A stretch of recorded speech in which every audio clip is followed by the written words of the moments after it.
For me, this home just brings back a ton of memories. I know this isn't the home that I've lived in, but this is a very similar plan to what we had, what all my family had when we were growing up. When I was in preschool all the way to like grade 5, we had a home like this. So for me, it just brings back a ton of memories because the layout's very similar. I keep thinking of the memories of me running into my parents' room or being with my grandparents, or we used to always have family gatherings and we'd have a speaker downstairs and everybody would just dance. That's kind of what we did back in the day. Everybody danced when we got together. We didn't have a ton of things. We didn't have a ton of money. We couldn't do crazy things, but we would order pizza and everybody would dance because it's free and it was fun. And I know obviously you may not have that same connection with this home, but if you're looking for a home for your family in Abbotsford, hit me up and we'll find something good for you. This home is located in central Abbotsford, specifically in the North Clearbrook area.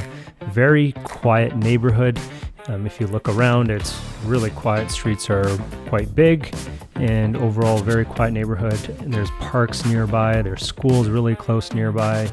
Neighborhood-wise, I think it's a great place to live. This home is 5 bed, 3 bath.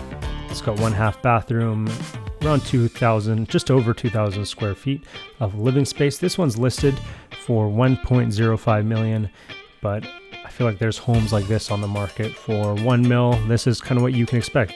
This is what they call a BC box in the 1980s, 1990s. This was like a very typical style of build.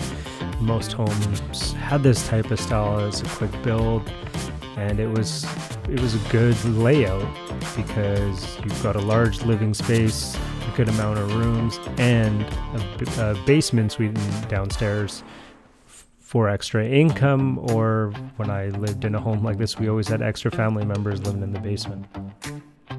This specific home has had renovations done. Hasn't been completely gutted and renovated. The neighbor's house, I wish I could have gotten there to show you, but they completely gutted it, renovated it. It costs, the list price was about $150,000 more. But if you put in $50,000 more into this home, you could have that same type of value. What's typical with homes like this, and you can see I'm looking out of the basement there, you can see a really big home. They're getting torn down and new homes are getting built. But what I really like about this property is the backyard. It's a great shape and good size. When it comes to elementary schools, this is by Roberta Bondar, which is a decent school. It's also by Chief Dan, which is the middle school catchment. Also a French immersion school, so if you want your child to be in French immersion, I think that's a great option to be near. It's also close to MEI, which I believe is maybe the best school in Abbotsford because it's a private school. It does cost a bit more to go there, but I think it is a higher quality of education and a bit higher of a standard. As for high schools, this is in the Mowat catchment, WJ Mowat, it is the largest high school in Abbotsford. So they offer a lot of programs, lots of different sports going on there, and I think overall a pretty good school. Not the best school, I think, in my opinion, in Abbotsford, but it's a good school. But when we were younger, and people who did live in this neighborhood, we called them Chiefers, just because it is in the Chief Dan catchment and they all went to Chief Dan. I don't know how that actually turned out to be or how that stuck, but for the longest time, anybody I knew that lived in this area, we would call them a Chiefer.